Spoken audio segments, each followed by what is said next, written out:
One of the scenes in episode 4 unveiled a chilling secret about the amazing digital circus.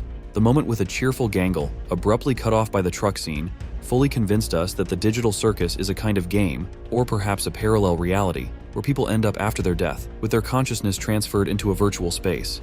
But what does this have to do with the one and only Albert Spudsy? Let's break it all down. Among all the characters in the circus, only one was alive at the time of their teleportation into the amazing digital circus. Who do you think it could be? Share your theories in the comments. Each adventure we've seen reflects the real-life experiences of the character who stars in that episode. For example, episode 3 mirrored Kinger's hobbies and interests, while episode 4 completely captured Gangle's life story. And you can be the shift manager! You did not just make that today's adventure. I think I might be able to give it a swing. Being a shift manager was my job at one point. Gangle herself confirmed this, making the truck scene a memory from her real life. Remember how happy she was before the accident, and immediately after, we see her completely devastated. Gangle managed to suppress this memory, but Kane couldn't let it go and decided to use this haunting moment from her past. This suggests that all the characters are fully aware they're dead, which explains why they seem unbothered by their existence in the digital circus. After all, they've essentially been granted immortality. Meanwhile, Pomni is left in the dark, unable to comprehend the full reality of her situation. Well, how do I, leave? Well, don't freak out about it or anything, but, we don't exactly... You can't. What? Wait, was that an exit door I saw out there? Is that a way to leave? As you may have guessed, Pomni is the only one who entered the digital circus while still alive. But beyond the fact that the rest of the characters are deceased, more on the details of their deaths later, all of them are interconnected. In one of her posts, Gooseworx revealed that episode 4 would be very personal, meaning we can safely assume it holds much deeper secrets compared to the other episodes. By now, it's clear that Gangle was a shift manager in the real world, as episode 4 directly showed us this part of her past. Well, I guess I should get into manager mode and get us all kicked off.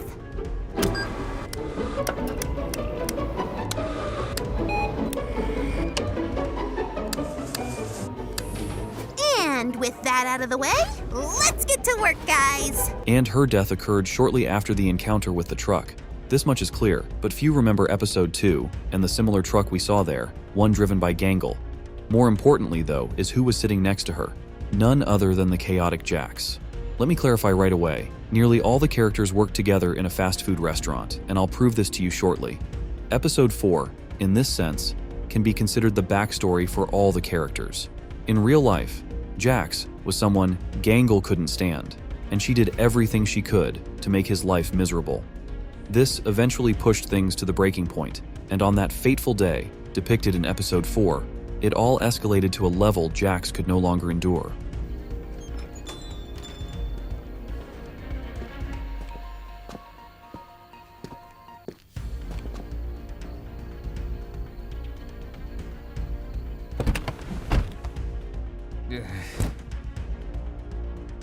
And now we recall the truck from episode 2, the fact that Jax was supposed to be the one driving it, and that Jax has a driver's license, combined with the truck that ended Gangle's life. This leads us to the conclusion that Jax is, in fact, the one responsible for Gangle's death. He was behind the wheel of that same truck on the road near the fast food restaurant. This scene reflects Jax's complete despair, but when you think about it, it could also hint at his own demise. After colliding with Gangle, Jax lost control of the truck and likely crashed into something. A strong impact with the steering wheel might have led to his death.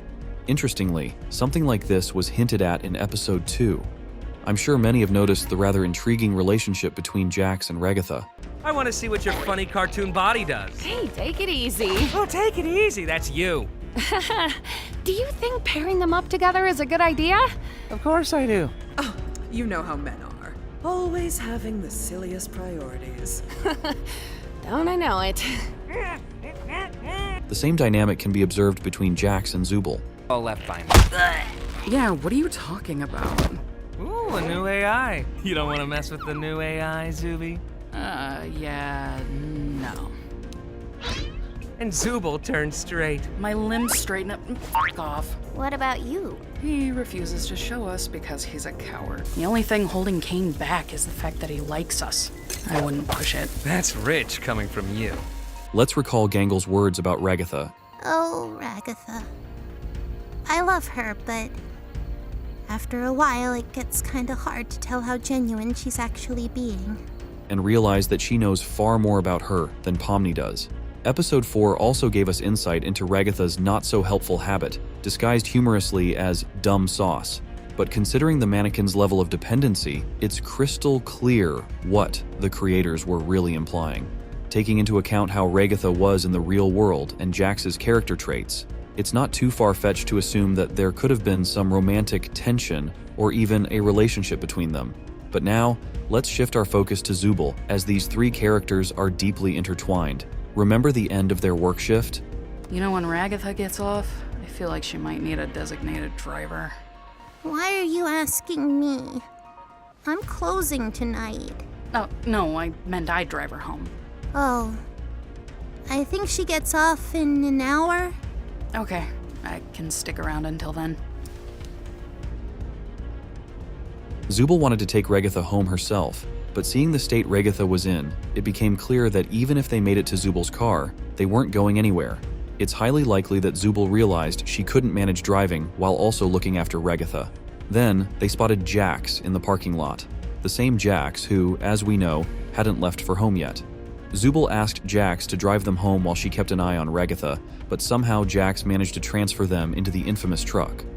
What followed next is the tragic series of events we've pieced together. Episode 2 provides key clues, especially with what appears to be Ragatha's potential death.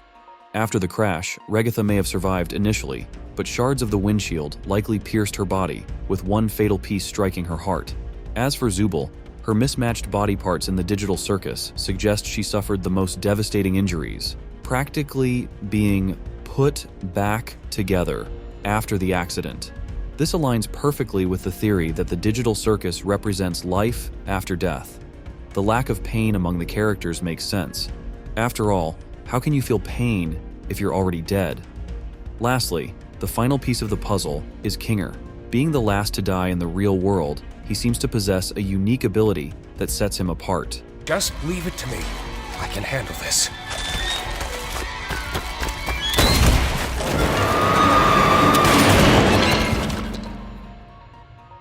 Well, Aside from his excellent shooting skills and the catastrophic mistake that led to his wife Queenie's death, Kinger was a man consumed by obsession.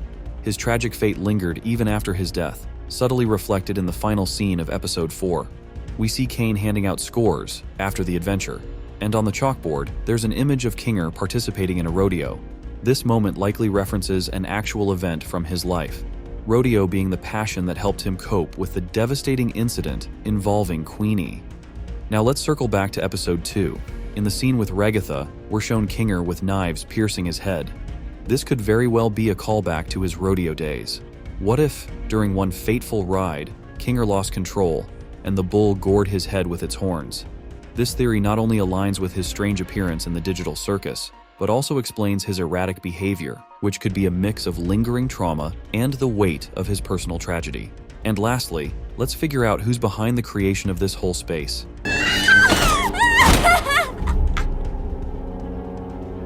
CNA has been one of the biggest mysteries of the amazing digital circus for a year now, and people have been linking it to Cain and Abel for a while, but I'm not going to dive into religion here. I've got a more interesting and believable theory. It's pretty clear by now that CNA refers to the creators of the digital circus, and if we know that C stands for Cain, just a week ago we found out the second name. Albert Spudsy, yep, the guy who owns the fast food chain Spudsy's, is the one who represents the A. The very first teaser for the amazing digital circus basically proves that Cain was once a human, someone who got moved into this virtual world, which stripped him of his human form and turned him into an NPC. That confirms Cain is one of the creators of TADC. And now that we know the second part of the mystery is Albert Spudsy, it's pretty likely that he's the second creator. This is something Gooseworx hinted at in episode 4. As for Pomni, she could have been his daughter or someone he experimented on to see what would happen to a living person who got stuck in this otherworldly space. And finally, I gotta ask, why did Ragatha start acting all friendly when she was totally different in real life? Maybe it's because she realizes that the only way she can earn back some respect is by changing, even if it's just after death. Anyway, that's it for now.